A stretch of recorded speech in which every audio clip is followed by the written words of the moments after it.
Maithili news network देखनिहार समस्त दर्शक लोकन के एक बेर फेर से स्वागत और नमस्कार। दर्शकगण, हम सब आयल छी बाबूजी के लाइब्रेरी में। मैथिली में अनेकानेक किताब सब छपैत अछि, बाजार में अबितो अछि, मुदा मैथिली पुस्तक प्रेमी लग में वो पहुँच नहीं पबैत अछि। हुनका कंटेंट नहीं पता चल पबै छनि, किताबों के बारे में पता नहीं चल पबै छनि। तो ऐसा हमर सबक प्रयास रहत जे सप्ताह में एक दिन मैथिली पुस्तक के संबंध में समीक्षा करी। और हमरा संग छथि सर राजेश सिंह ठाकुर सर, और दरभंगा में बाबूजी के लाइब्रेरी मैथिली पुस्तकालय के प्रारंभ ही केने छथि। हिनका मैथिली के जते साहित्य प्रेमी छथि हुनका लेल ई एकटा बहुत पैघ उपहार छनि। तो हमरो सबक कर्तव्य बनैत अछि जे एतऽ आबी और मैथिली के जे पुस्तक बाजार में नहीं भेट पबैत अछि ओहो एतऽ अपना सब पढ़ि सकै छी, देख सकै छी, घर लऽ जा सकै छी। जरूरत अछि नियम बुझबाक और एतऽ आबि कऽ संपर्क करबाक। तो सर, आजुक दिन अपना सब एकटा मैथिली पुस्तक के समीक्षा करब। कोन पुस्तक के चयन केलिए है? आजुक पुस्तक अछि अष्टदल। अष्टदल अष्टदल अछि जी। इनकर रचयिता लेखक छथि श्री राजकिशोर मिश्र। पहिल कथा छै इनकर उत्तरी। वाह। उत्तरी कथा छै जेना कि नया लेखक भेलखिन, ई सब भेलखिन तऽ एहि रूपसँ ई कथा मने जेहन हेबाक चाही तेहन नहि भऽ सकल छै। अच्छा। कारण कि ई अभियंता छथि, आजुक नव युवक भेलखिन तऽ हिनकासँ हमसब किछु विशेष हम पाठक के रूप में विशेष चाहै छलियै जे उत्तरी जे छै से मृत्यु भोज पर आधारित कथा अछि।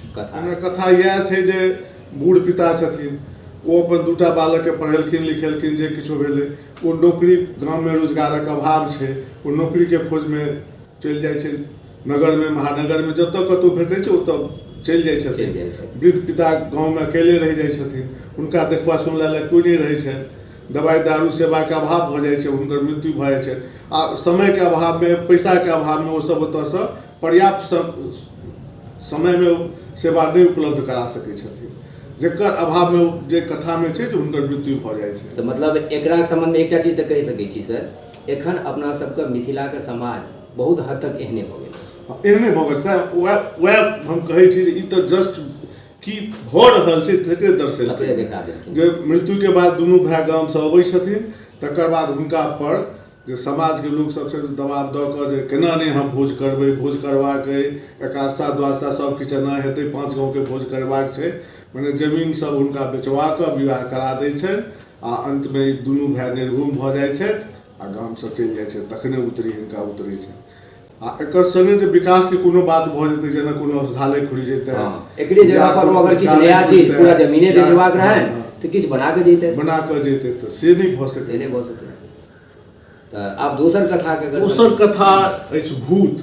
एहिमे ई अपन नवीन प्रयोग केलखिन, नीक जकाँ एकरा बतेलखिन है जे भूत कथा जे आधारित है अंधविश्वास पर। गाँव में जे जतेक गाछी अछि, फल्लाँ अछि, तऽ ओकरा चर्चा कऽ देल जाइ छै जे ई भूता गाछी अछि, ई पोखरि अछि तऽ भूता पोखरि अछि।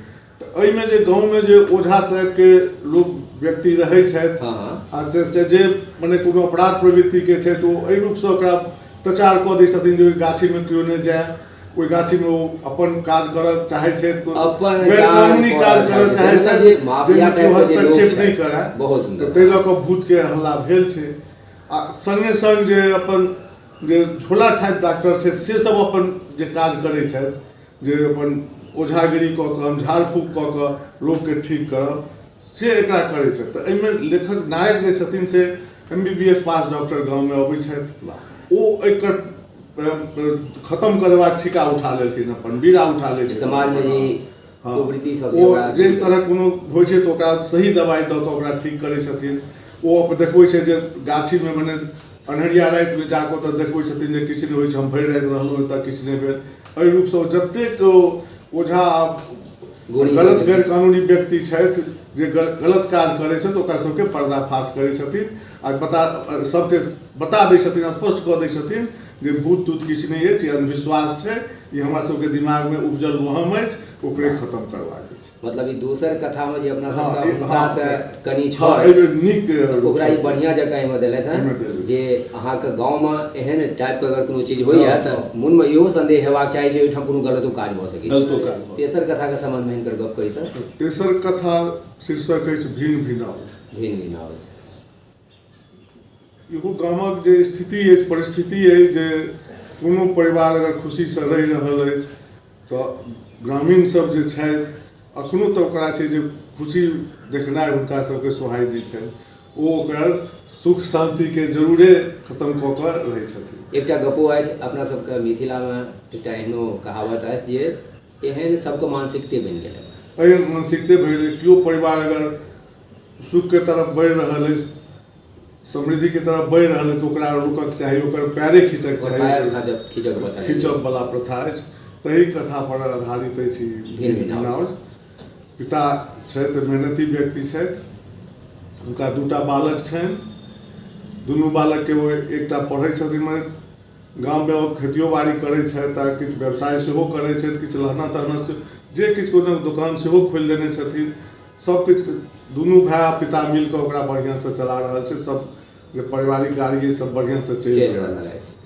लेकिन बादमे जे ग्रामीण सबके ओहिमे मध्यस्थता भऽ जाइ छै, ओ दुनू भाइके दुनू ढङ्गसँ बुझाबऽ लगै छै कि दोकान पर बैसै छौ तऽ बेसी आराममे छै, तो खेतमे बेसी मेहनत करै छै, तोरा किछु नहि होइ छौ, अलगसँ रुपैआ ओकरा बनि रहल छै, ओकर लानाके रुपैआ आबै छै, मने थोड़े थोड़े छोट छोट बात कहि कऽ आपसमे ओकरा मतलब जे एखन समाज में चलि रहल छै हाँ ओकरा भिन्न भिनाव कराबै छै, सूक्ष्म देलखिन हँ दृष्टि। जे परिवारक विकास होइ छलै ओ विकासके अवरुद्ध कऽ देल जाइ छै।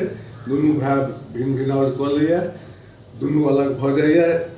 हिनकर जे परिस्थिति एकदम बुझना जे मने परिस्थिति बहुत खराब भऽ जाइ छै, जब किनका दिस रहब किनका दिस नहीं रहब, एक माँ से एक बेटा दिस रहै छै तऽ एक माँ से एक बेटा दिस रहै छै।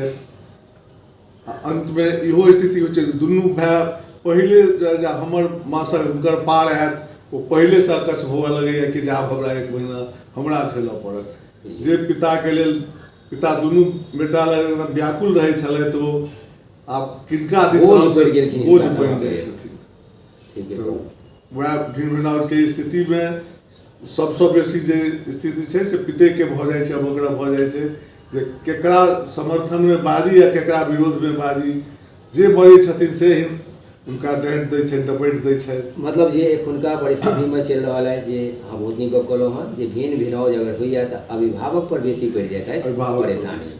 ओ किनका पक्ष लेता किनका पक्ष में बजती। तेसर भेली तेसर भिन्न भिनाव छै। भिन्न भिनाव चारिम कथा अछि बरियात। बरियात तो अखन मिथिला में एकरो बहुत परंपरा, एकरो नीक समस्या उठेलथि है ई कथा में, बरियाती में बरियात कहलखिन है जे मिथिलांचल में बहुत परंपरा ई खराब चलि रहल छै। जे बरियाती जे अबै छथि जे बरियाती में जे व्यक्ति वो अपना के देवता तुल्य या शहंशाह से कम नहीं बुझै छथिन। आ एकरा जेना बुझै छथिन जे कन्यागत के एकदम से बुझै छथिन जे बड़ पैरक धूल अछि, एकरा ई एना किया नहीं करत, ई केना नहीं करत। बहुत एहि चीज के बहुत नीक जकाँ उठेलखिन। ताहिमे जे कन्यागत पिता छथि ओ शाकाहारी छथि आ ओ सब जे अबै छथि ओ मांसाहारी छथि। तो वो सब स्वाभाविक जे वो मांसाहारी भोजन व्यवस्था नहीं कऽ पाबै छथिन, मिठाई मधुर के अभाव नहीं रहै छै, लेकिन तकर बादो ओ सब बहुत उपद्रव करै जाइ छथिन। जेना कि अपना सबके समाज में होइ छै जी किया नहीं भेल, किया नहीं भेल, केहन ओकरा ओतऽ बियाह करा देलहुँ, कोई सबटा अथी भऽ गेल जे किछु नहीं केलक, किछु नहीं केलक। जतऽ दूटा परिवार में संबंध जुड़े के बाद रहै छै ओहियो ठाम जाके ई सब कोनो न कोनो बखेरा तहन कन्यागत के जे पिता छथिन ओ जाकर गार्जियन छथिन, ओ जाकर कहै छथिन जे अहाँ सब हमर अतिथि छी, हमर देवता छी, अहाँके सत्कार केनाइ हमर कर्तव्य अछि। तो हम अपने जेना रहै छी, जे चीजके हम नीक बुझै छियै, जकरा हम फूल पुष्प बुझै छियै वएह ने हम अहाँके चढ़ायब।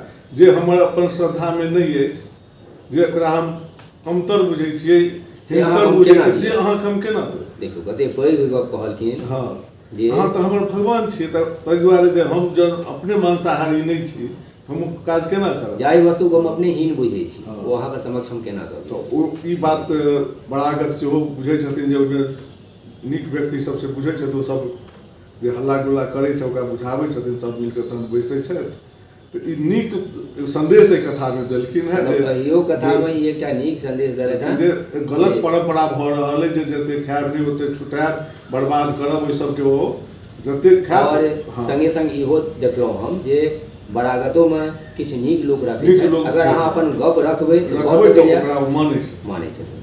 बहुत नीक। और अगिला कथा दिस बढ़ी। पांचम कथा अछि कर्जा। पांचम कथा कर्जा इहो हमरा लगे जे समय से बहुत पूर्व लिखल छै, माने एक अभियंता के योग्य कथा हमरा नहीं बुझायल। अच्छा। कियाकि कर्जा में देखलखिन है जे वो कुंवर जी जमींदारक कथा एगो देलखिन है। जखने ई जमींदार शब्द के चर्चा केलथि है तऽ निश्चित रूप से इनकर कहानी कथा किछु पाछू चलि गेल छै। 30-40 दशक पूर्व के कथा बुझाइया जहिया जमींदारी छलै, आब तो जमींदारी के कोनो अथी नहीं छै। ओहिमे सुंदर के कथा छै जे कि ओ बेटा के बहुत बीमार पड़ जाए छै, ओकर चिकित्सा के लिए ओकरा पैसा के जरूरत पड़े छै, तो जमीन बंधक लगा कुंवर जी लग जमीन बंधक रखे तहन अपन वो पाई लऽ कऽ ओकर इलाज करबैया, जकर सुविध ओकर ततेक बेसी छै जो द नहीं पबैया। अंत में अपन वो जे बासक जमीन छै से ओकर लठैत के आगू ओकरा देबऽ पड़ि जाइ छै। आ जखन कि ओ कथा में चर्चा छै कि बैंको ओकरा गाँव में छै उपलब्ध, वो चर्चा केने छथिन कथा में जे गाँव में बैंक, लेकिन बैंक में कर्जा लेनाइ आसान नहीं छै से लिखै छथिन। तो मतलब कथा वस्तु निश्चित रूप से पुरान छै, लेकिन बहुत नीक गप कहलखिन हँ जे कर्जा कतेक खराब होइत अछि। लेकिन आइ के युग जे छै सएह हमर पाठकीय प्रतिक्रिया हमर ई है जे आइ के युग में छै जे बिना कर्जा के क्यों नहीं चलि रहल छै, सब कर्जा लै छै। ओहिमे कर्जा बैंक जे छै देखै छै जे कर्जा हिनका भेटतनि तऽ कोन कर्जा भेट सकै। कर्जा के जे मूल्य के निर्धारण करै छै से बैंक ओकर निर्णय कऽ कऽ ओकर योग्यता देख कऽ तहन करै छै। जँ बैंक ओकरा ठीक से निर्णय करे, किछु ओहिमे उलट फेर नहीं करे तो प्राय वो सही होइ छै।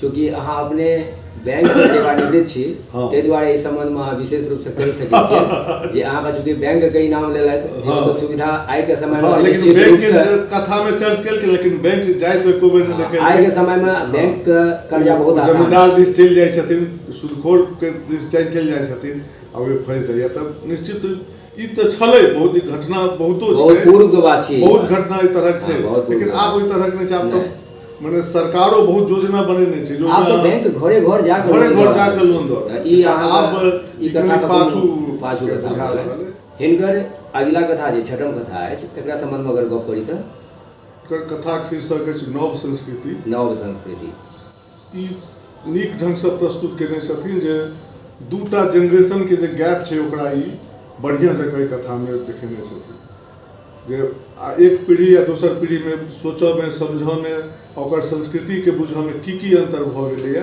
तकरा ई दर्शाबै छथिन। पिता पुरान परंपरा के माने वाला छथिन, नाम छै रमानाथ बाबू। हुनकर जन्म गाम में भेलै, प्राथमिक शिक्षा सेहो गाम में भेलै, उच्च शिक्षा लए शहर में अबै छै, रोजगारो शहरे में करै छै।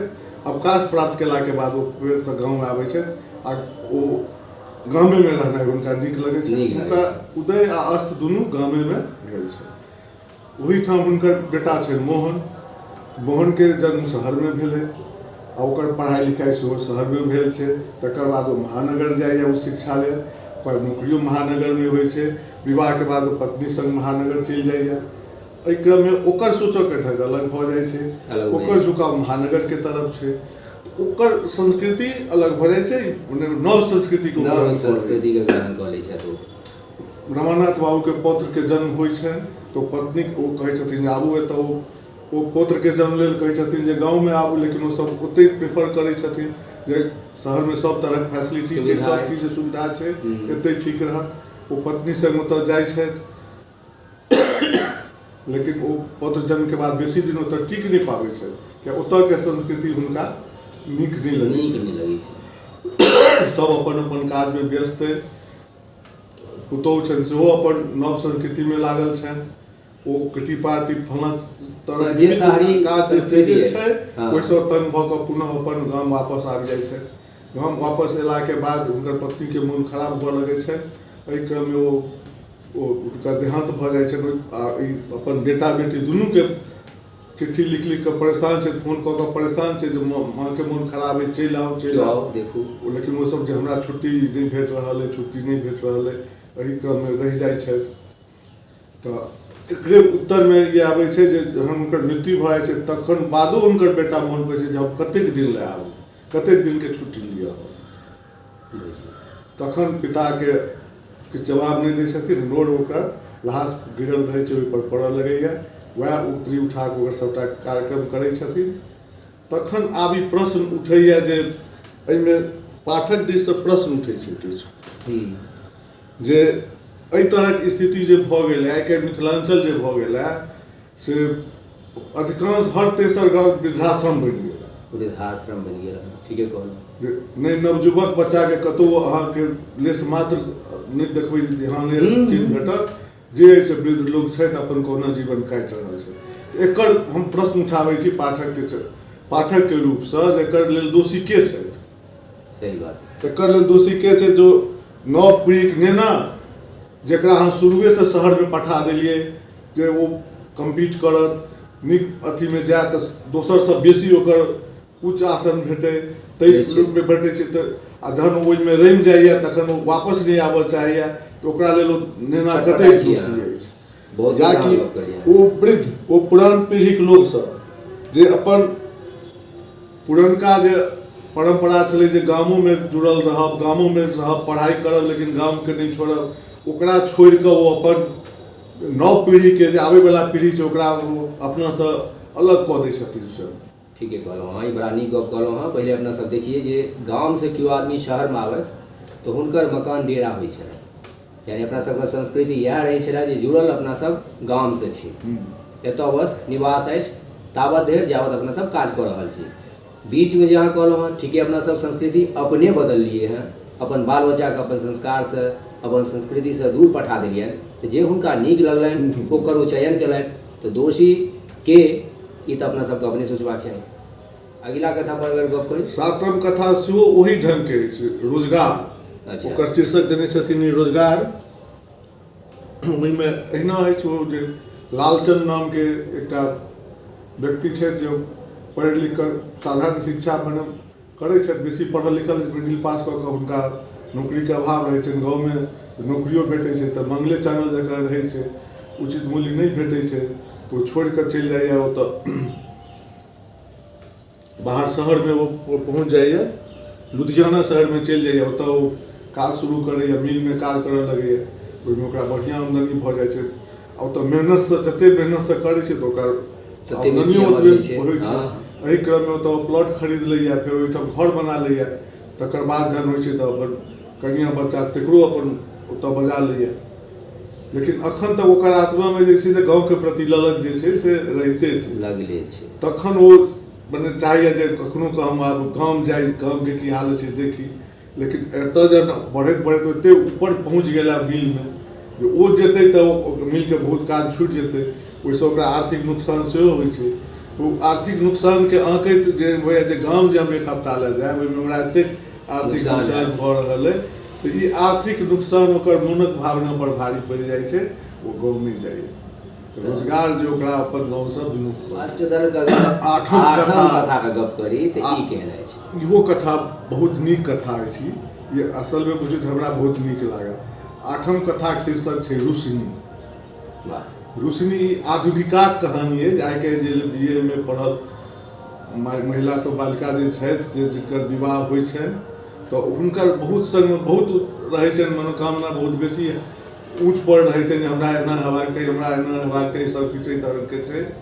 आ जँ ओहि रूपसँ नहि होइ छै तऽ ओकरा प्राप्त करै लेल मने किछो कोनो हद तक पार कऽ जाइ छै तो। अच्छा। तऽ ताहि रूपके छै कथा। तऽ ई जे आधुनिका छथि से जे आइ काल्हि जे एखन जे कानून बदलि गेलै ओ कानूनो एहिमे ओकरा बहुत मदद करै छै। आब जे छै जे अहाँ ओ जे कोनो डिमांड करै छथिन, किछु करै छथिन तऽ ओकरा सास ससुर जे नहि मानथिन तऽ ओकरा एक धमकीके रूपमे कानूनक सहारा लै छै। आइ काल्हि तऽ मतलब मात्र फोन कॉल पर पुलिस थाना घर पर आबि जाइ छै आ पूरा सासुरके लोकके जेलके भीतर कऽ दैए, आ जेलके भीतरेसँ अहाँ अपन सफाइ दैत रहियौ जे की होइ छै। हाँ। तऽ लोकसभ सही कहि रहल छै जे आब कनियाँके दुरागमन नहि भऽ कऽ बड़ेके दुरागमन होइ छै। जे बेटाके बियाह भेल, बेटाके बियाहसँ लोक डरऽ लगल, बेटाके बियाह हैत ओकर दुरागमन भऽ जायत ओ चलि जायत। निश्चित तऽ अहिना ई आधुनिका छथि लेकिन हिनकर किछु बात ओ चाहै छथिन जे बड़ सङ्गे हमहूँ ओतऽ चलि जाय। गाम छनि सहरसामे, सासुर सहरसामे छनि आ ओ चेन्नईमे बड़ काज करै छथिन। ओ चाहै छथिन कि जे हम बड़े सङ्गे जाय, कोनो कारणवश ओ तैयार नहि होइ छथिन। जखन किछु दिन गाममे रहू, अगिला ट्रिपमे हम लऽ जायब, एहिपर रुसि कऽ अपन नैहर चलि आबै छथिन बिगड़ि कऽ। तऽ पिताजी जे छथिन से ओकरा बुझाबै छथिन जे नहि अहाँ ई काज बहुत नीक नहि केलहुँ। जहन विवाह भऽ जाइ छै तऽ कन्या जे होइ छै से दुनू कुलके मर्यादा राखै छै, दुनू कुलके पागके रक्षा करबाक ओकरे भार पड़ै छै। अहाँ अखने चलि जाउ, अहाँ जे दोसरके इज्जत देबै तऽ अहाँके अपने इज्जत अपने आप भेटऽ लागत। तहन ओ ओकर बात मानि कऽ ओतऽ जाइ छथिन आ अपन व्यवहारके लेल क्षमो मङ्गै छथिन आ तहन ठीकसँ रहै छथिन। तऽ ओकरा सब तरहक जे बेटीसँ बेसी हुनका मानदान हुअ लगै छै। वाह, देखियौ हम तऽ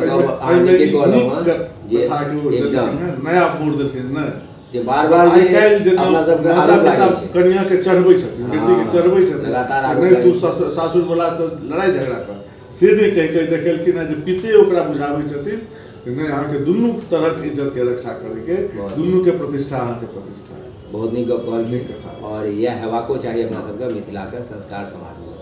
तऽ अष्टदलके अगर अपना सब गप करी तऽ एखन अपना सब 8टा जे हिनकर कथा सुनलहुँ ओ अपना सबके संस्कृति, संस्कार, रोजगारेसँ जुड़ल छलै।